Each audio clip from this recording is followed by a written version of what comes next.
Assalamualaikum warahmatullahi wabarakatuh. Kami dari kelompok 2 di sini akan menjelaskan materi studi kasus mengenai the muscular dystrophies from genes to therapies. Sebelum masuk ke materi pembahasan, izinkan kami memperkenalkan diri terlebih dahulu. Saya Arisa Fitri dengan NPM 040, teman saya Hanifatul Muslimah NPM 089, kemudian ada Uma Laila Septiana dengan NPM 093. Nah, jadi di artikel ini di sini kita akan membahas mengenai bibliografi artikel, kemudian permasalahan yang kami temukan, kemudian gejala atau akibat yang timbul dari kelainan atau penyakit, kemudian pola pewarisan yang mendasari terjadinya kelainan atau penyakit, kemudian ada diagnosa kelainan atau penyakit, dan yang terakhir screening dan tahapan yang dilakukan untuk mengetahui terjadinya kelainan atau penyakit. Nah, berikut kami tampilkan bibliografi yang artikel kami temukan.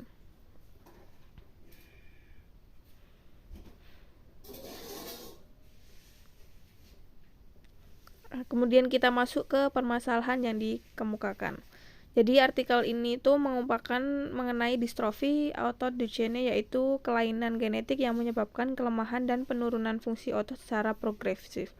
Jadi permasalahan klinis yang dibahas yaitu distrofi otot Duchenne itu seperti gangguan pada jantung, pernafasan, dan sistem motorik.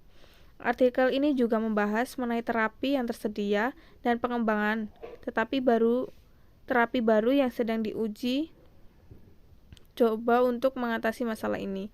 Akan tetapi, ada beberapa terapi yang sudah tersedia seperti kortikosteroid dan fisioterapi, namun hingga saat ini belum ada obat yang dapat menyembuhkan distrofi otot Duchenne secara menyeluruh. Artikel ini juga membahas mengenai terapi baru yang dikembangkan seperti terapi gen, terapi sel, dan terapi farmakologis, yang diharapkan dapat memberikan harapan bagi penderita distrofi otot Duchenne. Hambatannya yang dihadapi dalam pengembangan terapi baru, yang pertama ada kesulitan dalam pengiriman terapi ke sel otot yang terkena, potensi efek samping, dan biaya yang tinggi. Ada beberapa gambaran tentang upaya yang sedang dilakukan untuk mengatasi masalah distrofi otot Duchenne dan merangsang pengembangan terapi baru yang lebih efektif dan efisien untuk mengatasi permasalahan ini. Untuk slide selanjutnya akan dijelaskan oleh teman saya. Yang selanjutnya ada gejala atau akibat yang timbul dari kelainan atau penyakit. Dalam artikel Duchenne Muscular Dystrophy, Acquired and Emerging Therapies Approaches yang disusun oleh Mendel, Schillings, dan Leslie, kelainan genetik distrofi otot Duchenne menyebabkan sejumlah gejala dan akibat yang merugikan. Di antaranya yang pertama ada kelemahan otot. Kelemahan ini dapat menyebabkan kelemahan otot yang progresif yang mulai terlihat pada usia sekitar 3-5 tahun. Pada tahap awal, kelemahan otot hanya terjadi pada otot-otot besar seperti otot paha, panggul, dan bahu, tetapi kemudian lama-kelamaan akan menyebar ke seluruh tubuh. Yang kedua ada gangguan pernafasan. Kelainan ini juga dapat menyebabkan gangguan pernafasan seperti kesulitan bernafas, batuk, pneumonia. Hal ini terjadi karena otot pernafasan juga terpengaruh oleh kelainan. Kemudian yang ketiga ada gangguan jantung, di mana distrofi otot Duchenne juga dapat menyebabkan gangguan pada jantung seperti pembesaran jantung, gangguan pada kondisi listrik jantung, dan kelainan pada katup jantung. Hal ini dapat menyebabkan gagal jantung dan meningkatkan resiko kematian. Kemudian yang keempat ada gangguan fungsi motorik, di mana kelainan ini dapat mengganggu fungsi motorik seperti kesulitan berjalan, berdiri, dan mengangkat beban berat. Pada tahap lanjut, pasien dengan distrofi otot Duchenne dapat mengalami kehilangan kemampuan untuk bergerak dan membutuhkan bantuan dalam melakukan aktivitasnya sehari-hari. Kemudian yang kelima ada perubahan psikologis, di mana pasien dengan gejala ini akan mengalami seperti kecemasan, depresi, dan masalah perilaku. Hal ini disebabkan oleh kesulitan dalam menjalani kehidupan sehari-hari dan membutuhkan perawatan jangka panjang. Secara keseluruhan, distrofi otot Duchenne merupakan kelainan genetik yang dapat menyebabkan berbagai gejala dan akibat yang merugikan bagi penderitanya. Oleh karena itu, perlu dilakukan penanganan dan terapi yang tepat untuk mengatasi masalah ini. Next. Kemudian ada pola pewarisan yang mendasari terjadinya kelainan atau penyakit, di mana distrofi otot Duchenne merupakan kelainan genetik yang diwariskan secara resesif yang terkait dengan kromosom X. Hal ini berarti bahwa kelainan ini terjadi ketika seseorang menerima dua salinan gen yang bermutasi pada kromosom X, satu dari ibu dan satu dari ayah. Karena gen yang bermutasi yang menyebabkan distrofi otot Duchenne terletak pada kromosom X. Kelainan ini lebih sering terjadi pada laki-laki daripada perempuan, karena pada laki-laki hanya ada satu kromosom X, sehingga jika kromosom X yang diterima dari ibunya mengandung gen yang bermutasi, maka mereka akan mengalami distrofi otot Duchenne. Sedangkan pada perempuan, karena memiliki dua kromosom X, maka mereka hanya akan mengalami distrofi otot Duchenne jika kromosom X yang satu mengandung gen yang bermutasi dan kromosom X yang lain juga mengalami inaktivasi genetik. Oleh karena itu, perempuan lebih jarang terkena distrofi otot Duchenne, tetapi dapat menjadi pembawa gen dan dapat menurunkannya kepada anak laki-laki mereka. Maka dalam keluarga yang memiliki riwayat distrofi otot Duchenne, resiko memiliki anak dengan kelainan ini yaitu sebesar 25% untuk setiap kehamilan. Oleh karena itu, pemeriksaan genetik dapat membantu mengetahui apakah pasangan memiliki resiko melahirkan anak dengan kelainan ini dan dapat membantu dalam perencanaan kehamilan. Next. Oke, lanjut ke diagnosis kelainan penyakit. Diagnosis distrofi otot Duchenne ini biasanya didasarkan pada kombinasi dari gejala klinis, hasil tes genetik, dan juga pemeriksaan fisik.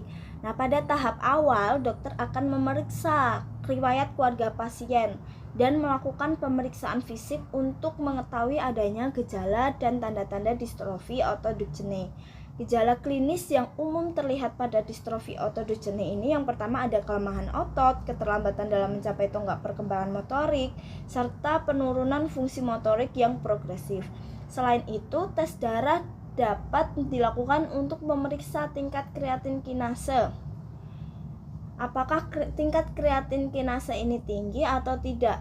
Nah, jika tingkat kreatin kinase ini tinggi dapat menjadi tanda adanya kerusakan otot yang terkait dengan distrofi otot Duchenne. Tes genetik juga dapat dilakukan untuk memeriksa adanya mutasi pada gen dystrophin yang menyebabkan distrofi otot Duchenne.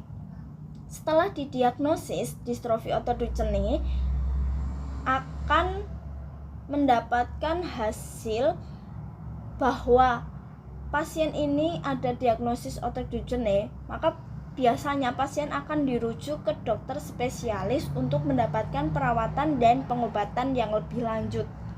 Pengobatan distrofi otot duchenne dapat meliputi terapi fisik, obat-obatan, terapi gen, dan juga terapi sel. Akan tetapi, semua pengobatan ini hanya bertujuan untuk memperlambat atau mengurangi gejala dan penurunan fungsi otot yang terkait dengan distrofi otot duchenne. Jadi bukan ke yang menyembuhkan, tapi hanya memperlambat dan mengurangi dan juga penurunan fungsi otot. Jadi untuk saat ini obat yang spesifik menyembuhkan kelainan ini itu belum ada. Nah, setelah dilakukan diagnosis awal, lalu akan masuk ke screening dan tahapan yang dilakukan untuk mengetahui apakah bayi ini mengalami kelainan atau penyakit distrofi otot duchenne. Nah, untuk screening awal ini dapat dilakukan sejak dini dengan menggunakan tes genetik pada bayi yang beresiko. Nah, beberapa faktor resiko yang dapat menjadi pertimbangan untuk dilakukannya tes genetik biasanya dapat dilihat dari riwayat keluarga. Apakah dari keluarga tersebut sudah pernah ada yang mengidap penyakit atau kelainan distrofi otot duchenne ini, lalu adanya keterlambatan perkembangan motorik pada bayi, dan adanya peningkatan kadar enzim otot seperti kreatin kinase pada tes darah. Nah, untuk tahapan screening untuk distrofi otot duchenne pada bayi itu biasanya meliputi yang pertama itu konseling genetik. Nah, konseling genetik ini bertujuan untuk memberikan informasi tentang distrofi otot duchenne, lalu resiko kelainan ini pada bayi, dan juga prosedur tes genetik. Nah, pada konseling genetik ini, orang tua pada bayi biasanya akan diberikan informasi-informasi mengenai resiko dan juga prosedur tes genetik. Setelah mendapatkan konseling genetik, lanjut ke pengumpulan sampel darah. Nah, sampel darah dari bayi dapat diambil untuk tes genetik yang akan mengevaluasi adanya mutasi pada gen dystrophin. Jadi, pada pengumpulan sampel darah ini juga menjadi informasi yang mana untuk memperkuat informasi yang mana bayi ini apakah benar-benar terindikasi memiliki kelainan distrofi otot duchenne ini atau tidak. Kalau semisal dari sampel darah ini menunjukkan bahwa adanya mutasi pada gen dystrophin, maka bayi bisa terindikasi terkena kelainan distrofi otot duchenne. Nah, untuk selanjutnya yaitu hasil tes genetik. Nah, setelah dari pengumpulan sampel darah tadi, di hasil tes genetik ini menunjukkan hasil akhir bahwa dari hasil tes itu menunjukkan apakah adanya mutasi pada gen dystrophin. Nah, bayi tersebut dapat didiagnosis dengan distrofi otot duchenne dan segera mendapatkan perawatan medis yang tepat itu dari hasil tes genetik ini. Dengan melakukan screening pada bayi yang beresiko, maka distrofi otot duchenne ini dapat didiagnosis sejak dini, sehingga intervensi medis dapat dilakukan lebih cepat dan dapat membantu memperlambat perkembangan gejala dan penurunan fungsi otot yang terkait dengan kelainan ini. Namun penting untuk diingat bahwa proses screening ini harus dilakukan dengan hati-hati dan dipandu oleh konselor genetik atau dokter yang ahli dalam bidang ini. Jadi untuk sampai saat ini belum ada obat yang spesifik dalam menyembuhkan distrofi otot duchenne ini. Lebih ke pengobatan-pengobatan yang mengarah ke terapi dan juga obat-obatan yang memperlambat atau menurunkan fungsi otot seperti itu.